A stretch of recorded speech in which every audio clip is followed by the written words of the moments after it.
Saturday afternoon, January 18th, 2026. While you were watching football or running errands, the Russian central bank quietly updated a single line in their reserves database. No press conference, no announcement, just a data upload at 4:37 p.m. Moscow time. But that one number, sitting in a spreadsheet that maybe 12 people worldwide actually downloaded, just shattered the entire foundation of the modern financial system.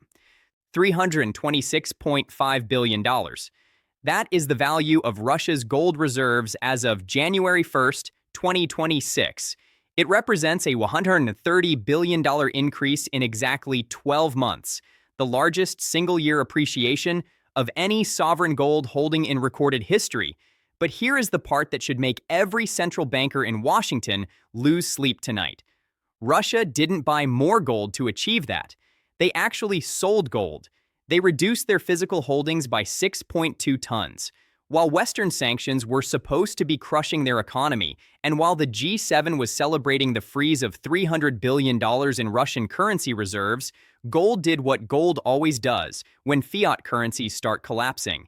It went from $2,600 per ounce to $40,400. And Russia, sitting on over 2,300 tons of physical metal locked in Moscow vaults where no Western government can touch it, just watched their war chest grow by $130 billion while doing absolutely nothing.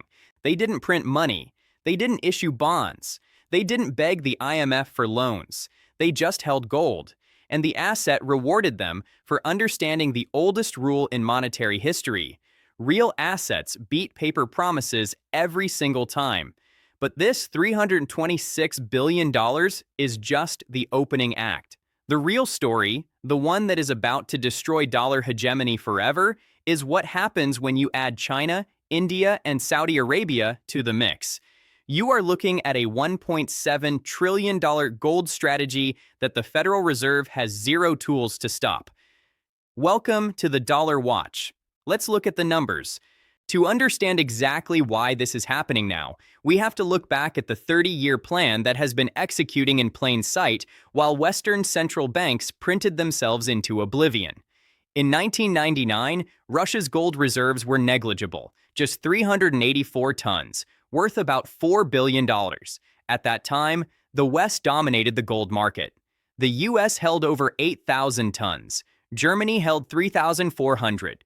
Russia was a minor player, a former superpower trying to rebuild from the rubble of the Soviet collapse. Back then, Russian reserves were 97% dollars, euros, and yen. Only 3% was gold. They followed standard Western portfolio theory, which says gold is a dead asset because it pays no interest. Western-educated economists told Moscow, better to hold U.S. Treasury bonds, better to hold Euro bonds. Paper assets generate yield. And for a while, Russia listened. But then, two specific events changed the course of history. First, the 2003 U.S. invasion of Iraq. When Saddam Hussein's regime was toppled, one of the first actions occupying forces took was seizing Iraq's gold. It didn't get a lot of media coverage, but every central banker in the non-Western world took notes. The lesson was brutal, but simple. Gold stored in your own vaults is yours. Gold stored in London or New York vanishes the moment you become an enemy of the West. Second, the 2008 financial crisis. Russian economists watched Lehman Brothers collapse. They watched the Federal Reserve print $700 billion, then $1 trillion, then $4 trillion to bail out banks. They watched the world's reserve currency get debased in real time to save Wall Street, and they asked a logical question. If the US can print unlimited dollars whenever they have a crisis, why would we trust their paper promises? By 2009, Russia quietly started buying gold. 40 tons here, 60 tons there. Nothing flashy, just consistent methodical accumulation. Then came February 24th, 2022. The invasion of Ukraine triggered the most comprehensive sanctions package in modern history. The US and EU froze $300 billion of Russian foreign exchange reserves overnight. Money Russia thought was safe, dollars in Western banks, euros in European accounts, was suddenly locked. Russia lost access to nearly half its total savings in a blink. But here is what the West couldn't freeze: the gold. The 2,300 tons sitting in the central bank of Russia's vault in Moscow remained untouched. No sanction could affect it. No freeze order could move it. That lesson echoed through every capital city from Beijing to Brasilia. If it could happen to Russia, a nuclear power and the world's 11th largest economy, it could happen to anyone. China saw this, India saw this, Saudi Arabia saw this. The response was immediate and coordinated. Diversify out of dollars, accumulate gold, and store it domestically. This is where the strategy shifted from defensive to offensive. Between 2022 and 2025, Russia didn't just maintain its position, it systematized it. The government implemented a policy where domestic gold production, Russia is the world's third largest producer, must be offered to the central bank first. Private miners cannot export without approval. This created a closed monetary loop. Russian miners dig gold out of Russian ground.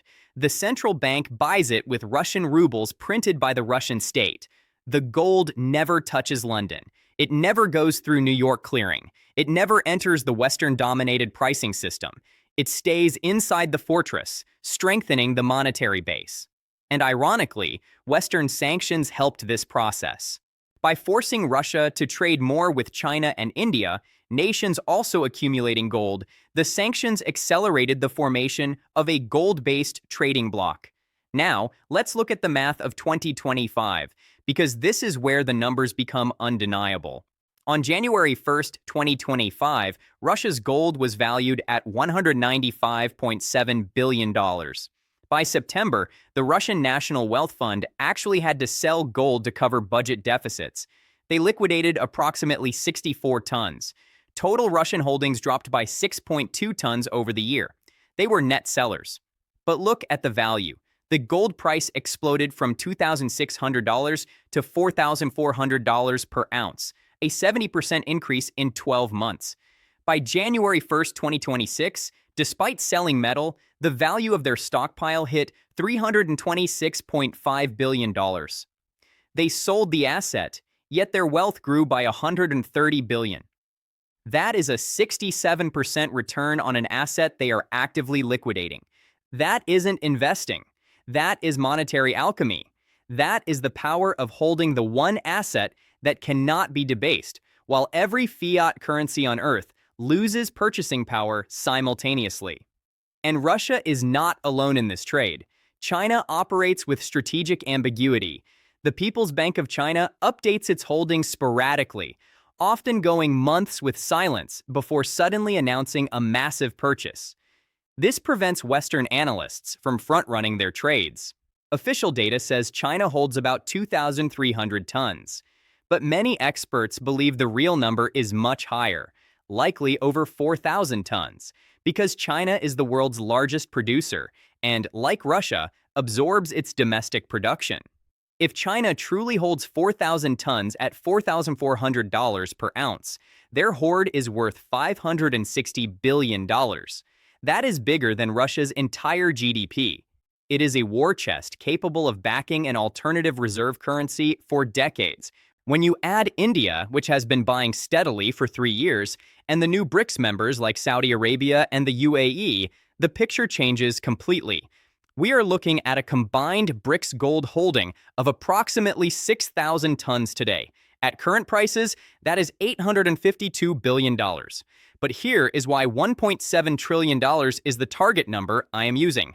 BRICS has a stated goal. They want to control 65% to 70% of official global gold reserves by 2027. Total central bank gold holdings globally are about 36,000 tons. To hit their target, BRICS needs to control roughly 25,000 tons. They currently have 6,000. They need an additional 19,000 tons. The buying pressure alone required to acquire that much metal will drive prices to $6,000 or $7,000 per ounce. At those prices, the value of the BRICS gold reserve hits $1.7 trillion minimum. This isn't just about hoarding shiny metal. There is a mechanism behind this. On November 10, 2025, BRICS officially launched the unit, a digital currency designed for cross-border trade settlement. The unit is not fiat. It is not unbacked. It is backed 40% by physical gold and 60% by a basket of BRICS currencies. The purpose is explicit: eliminate dollar dependency in trade. Let me explain what this means in practice. For 70 years, if India wanted to buy oil from Saudi Arabia, the transaction required US dollars. The dollar was the essential middleman. But with the unit, India can pay Saudi Arabia directly in a gold-backed token. No dollar conversion, no Western banking system, no SWIFT network, no Federal Reserve visibility. The trade happens peer-to-peer, central bank to central bank, using a digital asset both parties trust because the gold backing it is real, allocated, and audited. Every transaction that happens in the unit instead of dollars reduces global demand for the US dollar permanently. And the Federal Reserve's response? Silence. Because what can they say? They cannot ban the unit. It operates outside US jurisdiction. They cannot sanction it. The countries using it don't need Western financial approval. They cannot compete with it by offering a gold-backed digital dollar because the US only holds 8,100 tons of gold against a money supply of $21 trillion. The math doesn't work. The backing ratio would be less than 1%. It would be laughable. Jerome Powell knows this. Every speech he gives about the deep capital markets of the US or the flight to safety is just damage control. It is a talking point designed to project confidence while the foundation crumbles. The data tells a different story. In 1999, the dollar represented 71% of global foreign exchange reserves. As of mid-2025, that share has dropped to 56.3%, the lowest in 30 years. Where did that lost market share go? It went to gold. Gold's share of global reserves has doubled from 6.4% in 2020 to almost 13% today. This isn't drift. This is structural reallocation. We have moved from the accumulation phase of 2020-2023 to the implementation phase of 2026. The unit is operational. Commodity trades are settling, and Western sanctions are becoming less effective by the day because the targets of those sanctions no longer need dollars to survive. I know the counter-arguments. Skeptics say BRICS economies are unstable. They point to China's real estate crisis or Russia's war economy. They say these countries can't build a trusted currency. But reserve currency status isn't about economic perfection, it is about trust relative to the alternative. BRICS doesn't need to be perfect, they just need to be trusted more than a US government that has printed $20 trillion in 15 years, weaponized its currency through sanctions, and shows zero fiscal discipline. Others argue that there isn't enough gold to support modern trade volumes. This is a misunderstanding of how commodity money works. Gold doesn't need to back every single coffee purchase. It needs to back reserve holdings and settlement balances. And at the right price, there is plenty of gold. If gold goes to $10,000 per ounce, central bank reserves double in value without acquiring a single extra ounce. The price adjusts to match the monetary demand. The Federal Reserve has ran out of tools. Raising interest rates creates more demand for dollars, but it bankrupts the US government, which now pays over $1 trillion a year just in interest on the debt. Quantitative easing, QE, prints more dollars, which accelerates the flight to gold. Every traditional lever the Fed pulls makes the fundamental problem worse, because the problem isn't liquidity, the problem is trust. And you cannot QE your way to trust. So, what happens to you personally when this plays out? If you are holding dollars in a checking account, savings, or US bonds, you are holding the currency of a dying empire. When the unit becomes dominant for trade settlement, foreign central banks will dump their US treasuries because they no longer need them to buy oil. Treasury yields will spike. The Fed will be forced to print money to buy those bonds to keep the government funded. That is the Weimar Republic playbook. It is the beginning of hyperinflation. Your dollars will lose value rapidly. We are already seeing it. Groceries cost more. Gas costs more. Insurance costs more. That isn't just corporate greed. That is your currency dying. Meanwhile, gold, the asset backing the new system, will go from $4,000 to $8,000, then to $10,000 and beyond. Not because gold is changing, but because the measuring stick, the dollar, is shrinking. History is clear on this. The Spanish real, the Dutch guilder, the British pound, they all lost 90% to 95% of their value relative to gold after losing reserve status. The dollar is following the exact same path. The timeline is 18 to 36 months. We are in the transition window right now. The old order is dying, and the new order is being born in vaults in Moscow and Shanghai.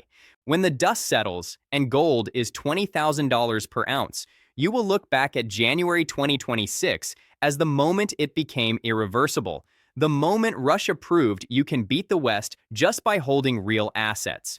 You will either be holding gold, positioned for the new system, or you will be holding dollars, watching your life savings evaporate. You have been warned. Russia's $1.7 trillion gold stockpile just changed the game, and the Fed is powerless to stop it. Thanks for watching. Subscribe to the Dollar Watch if you want to survive the transition. I'll see you in the next video.